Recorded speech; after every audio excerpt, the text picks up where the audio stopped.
name is Sarah, and the night my friend Emily and I stumbled upon a terrifying cult in the woods was supposed to be a fun adventure. Emily's then boyfriend had recommended the forest to us, having hiked there before.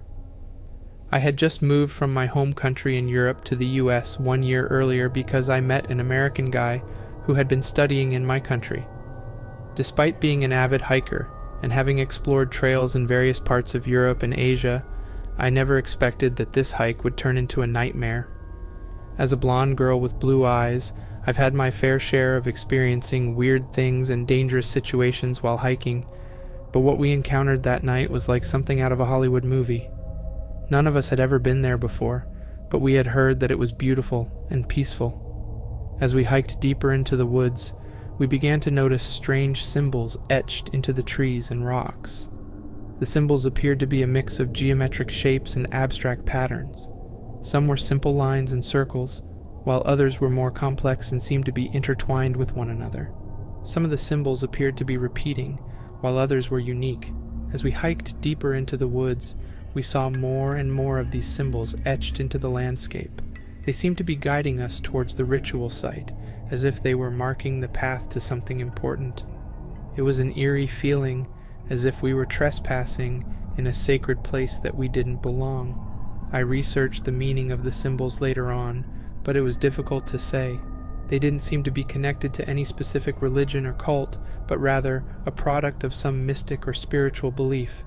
It was as if they had been created by someone with a deep understanding of both geometry and mysticism. Looking back on it now, it's hard not to think about how strange those symbols were, and what kind of belief system they might have represented.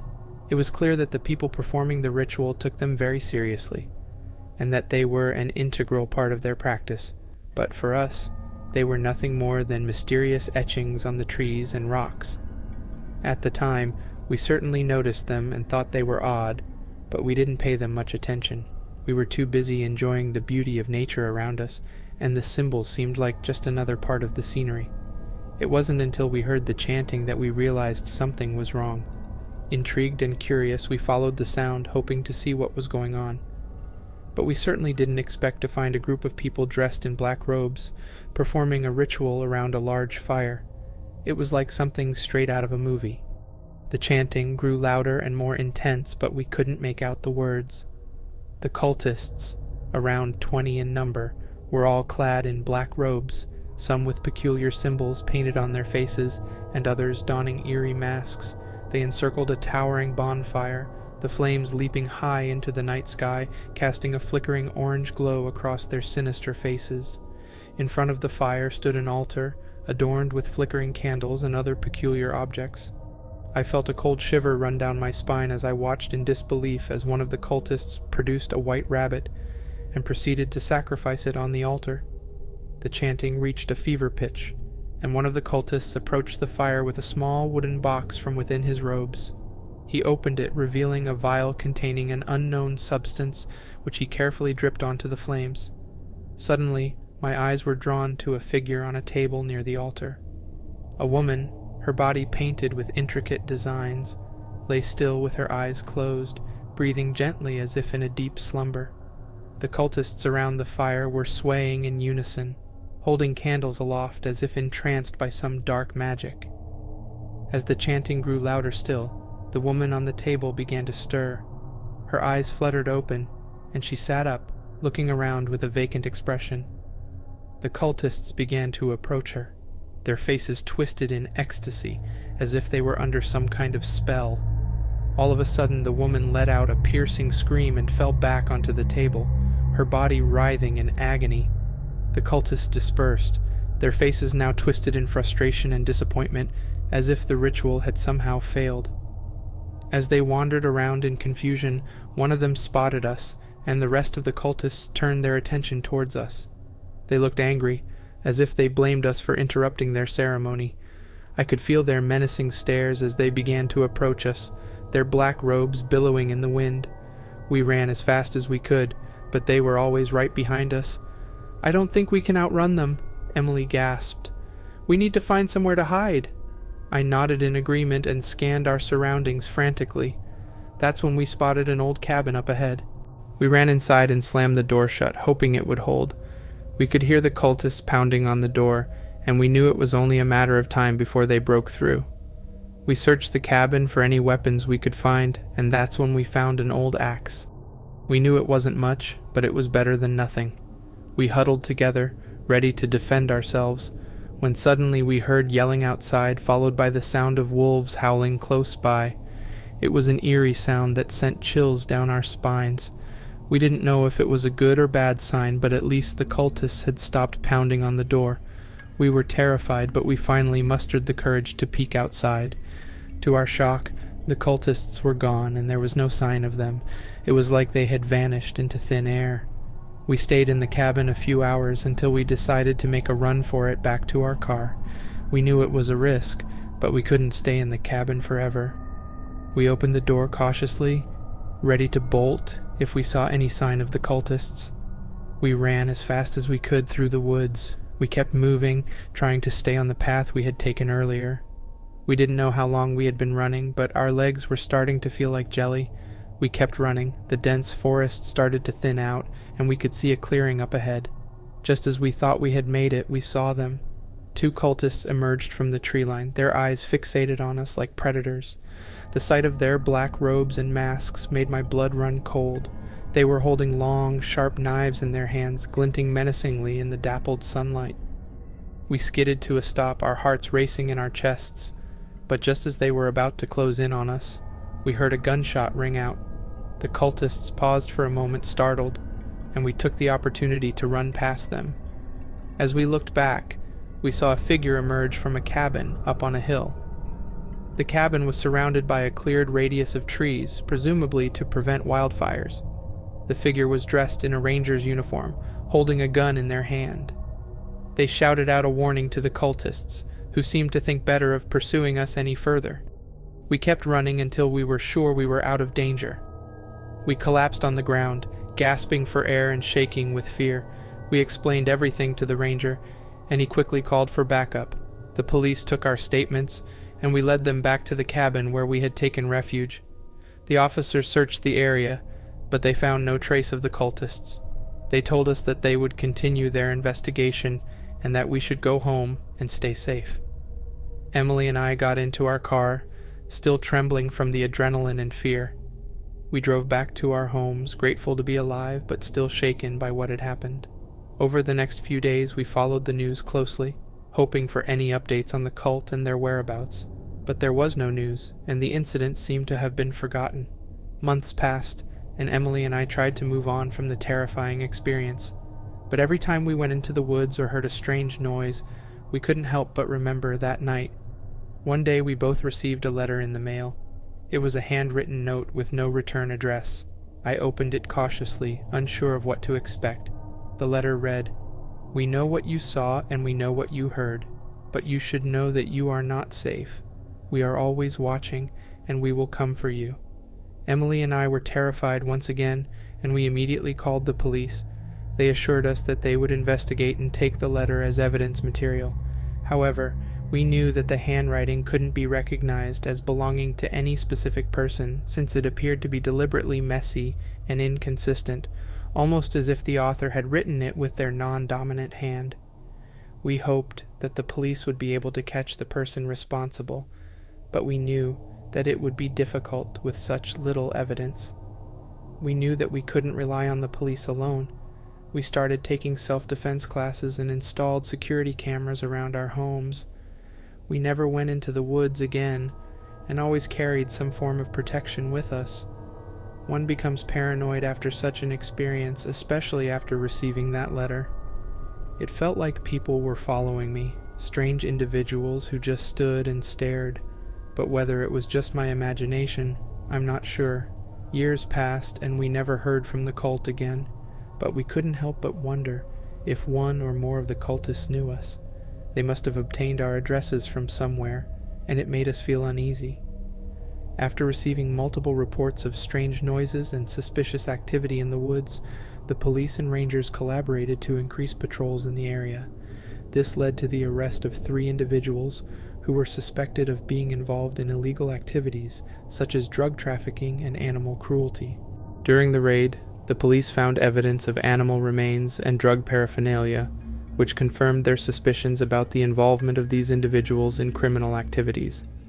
They were charged with multiple offenses, including animal cruelty, drug trafficking, and conspiracy to commit illegal acts.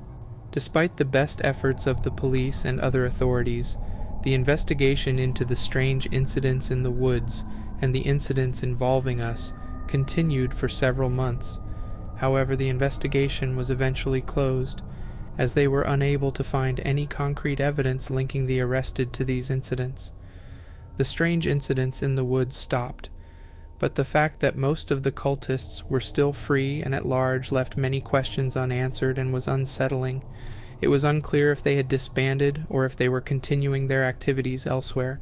The police remained vigilant and continued to monitor the area, but there were no further reports of suspicious activity or strange occurrences. The incident remained a mystery, and the true intentions of the cultists and the full extent of their activities were unknown. It was a sobering reminder that there were still groups out there operating in secrecy, and that we may never know the full extent of their actions. From what was discovered, it appeared that the group was attempting to summon some sort of spiritual entity or deity, using various objects such as candles, incense, and herbs. It was speculated that the cultists may have been practicing some form of neo-pagan or occult religion, though this was never confirmed. Some of the objects found at the site suggested a connection to ancient religions or mythologies, though it was unclear if these were authentic artifacts or simply replicas. Overall, the specifics of the ritual remained a mystery, as the arrested individuals denied any involvement and refused to divulge any information about their activities. Looking back, I still can't believe that I had never heard of the cult before. It's scary to think that such a dangerous group could be operating right under our noses without anyone knowing. As much as I wanted to forget that night, I couldn't help but feel grateful for the fortuitous events that allowed us to escape unharmed, despite the potential danger we faced that night. The thought of what might have happened if the cultists had managed to enter the cabin still sends shivers down my spine. And then the ranger showed up just in time to save us from the two others. If it weren't for these fortunate events, who knows what could have happened to us? It was as if fate had intervened to protect us from harm, or as some higher power was looking out for us that night. We later learned about superstitions surrounding the woods we were in, strange happenings and unusual occurrences in these parts. Some even believed that the forest was cursed, and that those who entered were doomed to suffer misfortune. Perhaps the cultists themselves were aware of these superstitions and were afraid of what might happen if they continued their pursuit. Maybe they had some superstition around the cabin, or maybe they had encountered something even more terrifying than they had bargained for. Wolves don't normally attack people, let alone a group of 20 armed individuals, so why should the cultists be scared? As for the wolves, it's possible that their howling had some significance in the local folklore, and the cultists were wary of disturbing them. It's also possible that the wolves simply acted as a deterrent, scaring off the cultists with their pack mentality and aggressive behavior. Perhaps it was the sheer number of wolves that made the cultists back off, or maybe it was the unexpectedness of the situation. As for the yelling, it could have been a disagreement between the cultists themselves. The weird part is that the cultists didn't come back to the cabin. We waited anxiously for a while, wondering if they would return, but they never did. And then the next day we encountered 2 cultists in broad daylight. It didn't seem like they had been running, and they were coming from the opposite direction of where we had fled. We hadn't seen anyone following us, and we had run so fast that it seemed unlikely that they could have caught up to us. It was a strange and unsettling experience that left us with more questions than answers, and the mystery surrounding the events only added to the eerie atmosphere of the forest. But one thing was certain: we had survived an encounter that could have easily ended in tragedy, and for that, we were fortunate. I don't hike anymore. The thought of being out in the woods and encountering the unknown was no longer thrilling, but terrifying. I couldn't shake off the feeling of being watched, of being followed. What did the cultists want with us? Did someone know us? Was the letter only meant to scare us? Are we still in danger? These questions still haunt me to this day. As time passed, we went back to our normal lives and eventually moved out of the area. That night in the woods was a wake-up call for me, a reminder to always stay vigilant, aware, and never underestimate the dangers that could be lurking. Who knows what other dangers are out there, waiting to be discovered. So to give some context, this story takes place at a campground where myself and others have had strange experiences, but those stories are for another time. When I was around 12 years old, I accompanied my father to our family's longtime campground, where he was going to perform some lawn care work before the camping season began later that month. We were probably going to be there for a while, so I asked my dad if I could invite my friend to come with us, to keep me entertained while he finished up some mowing. To my delight, my dad agreed and said that he could come. For privacy purposes, I'll be referring to my friend as D. D and I had been friends for years and had many of the same interests. Among those common interests was our curiosity for the unknown and paranormal. So while my dad was busy mowing, I suggested to D that we should try to do some EVP recordings in the cafeteria just to see if we could capture anything, to which he happily agreed. The cafeteria was a 2-story cement and brick building, with the upstairs being where the kitchen and dining hall were, and the basement, otherwise known as the dungeon, was an old dorm that was being mostly used for storage, with a very big and dimly lit storage room, a long hall, a smaller storage room, and a rather large bathroom. The whole atmosphere down there always gave me the creeps. Myself and Dee made our way into the dining hall and sat down at one of the tables. We got out my old flip phone and started using the voice recording app to see if we could catch any voices or other unexplained sounds. We took turns asking questions and waiting for responses for about 5 minutes, but to no avail, until we heard some noises coming from the dungeon. We discussed going down there to see what the noise was, but chalked it up to be an animal, since it wasn't very uncommon for animals to get into buildings at this campground, so for the most part we just brushed it off. We continued with our makeshift EVP session for about another 5 minutes until we heard another noise coming from the dungeon, but this time we both froze in place. We looked at each other in shock and what we were hearing. My friend looks at me and says, "Is that chanting?" At this point we are both very freaked out and decide to exit the cafeteria and just go on a walk.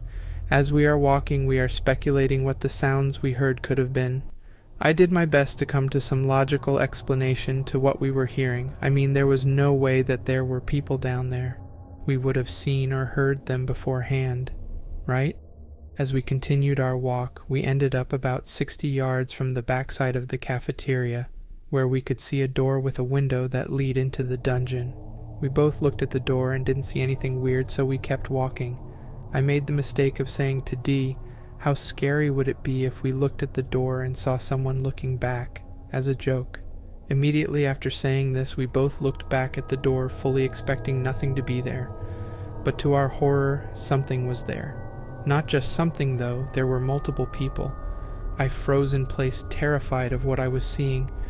There were 3 people that we could see, and they appeared to be in cloaks. 1 in a red cloak, and 2 in black on either side, staring directly back at us. One of the scarier parts was that I never even saw their faces, just the hoods that they were wearing. Before I could even ask D if he was seeing what I was seeing, I looked to see him in full sprint down the road about 50 yards in front of me, so instinctively I started running too. We ran to tell my dad what we had heard and seen, to which he pretty much brushed off, but said that he would go and check just to ease our minds. Now my dad is not a man to be messed with. He was a 6'5" cop and almost 300 pounds, so just his sheer size would be enough to intimidate or scare someone off if they were trespassing. My dad went and checked the dungeon as we watched from a distance. He came back out saying that everything was fine and he didn't see or hear anyone in there. We were still a little freaked out, but glad that he said there was nothing to worry about and nobody was there. So we continued with our day until it was time to leave, but we still steered clear of the cafeteria. Flash forward about 8 years, and I had mostly forgotten about the whole thing. One night my older brother, who is older than me by about 7 years, and I were up late one night sitting on our parents' back deck just reminiscing about the times we had growing up. We eventually got to talking about spooky stuff that had happened to us, and that brought us to talking about our experiences at the campgrounds. I proceeded to tell my brother the story about Dee and I seeing and hurting the people in cloaks in the dungeon. My brother then gets a very perplexed and somewhat scared look on his face and says to me, "You're joking?" To which I said, "I'm not. You can ask Dee, and he will tell you the same thing." My brother, getting more and more freaked out by the story I'm telling him, proceeds to tell me something that has haunted me to this day. He tells me that when I was about 2 years old, a satanic cult had broken into the campground. The cultists had gone through every dorm in the church, gathered all of the Bibles, and taken them to the field, which was directly on the other side of the road from where myself and Dee had seen the people in the window. He tells me that they had burned a massive pentagram into the field, piled all the Bibles in the middle, and set them on fire. The next day, a couple workers had gone out to the campgrounds to do some regular maintenance and found what had been done. They called the police, and according to my brother, they not only found the pile of burned Bibles inside of this massive pentagram, but they also found the remains of dead animals all around it in a ritualistic pattern. Nobody had heard or seen anything more about the cult since then, until I told my dad and brother what Dee and I had experienced.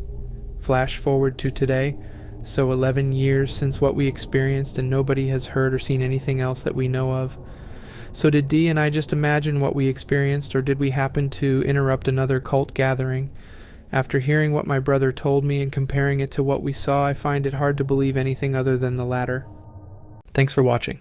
If you enjoyed this video, let me know by leaving a comment below. Your feedback helps me create more content you'll love. Don't forget to like, subscribe, and hit the bell icon for more updates. See you in the next video.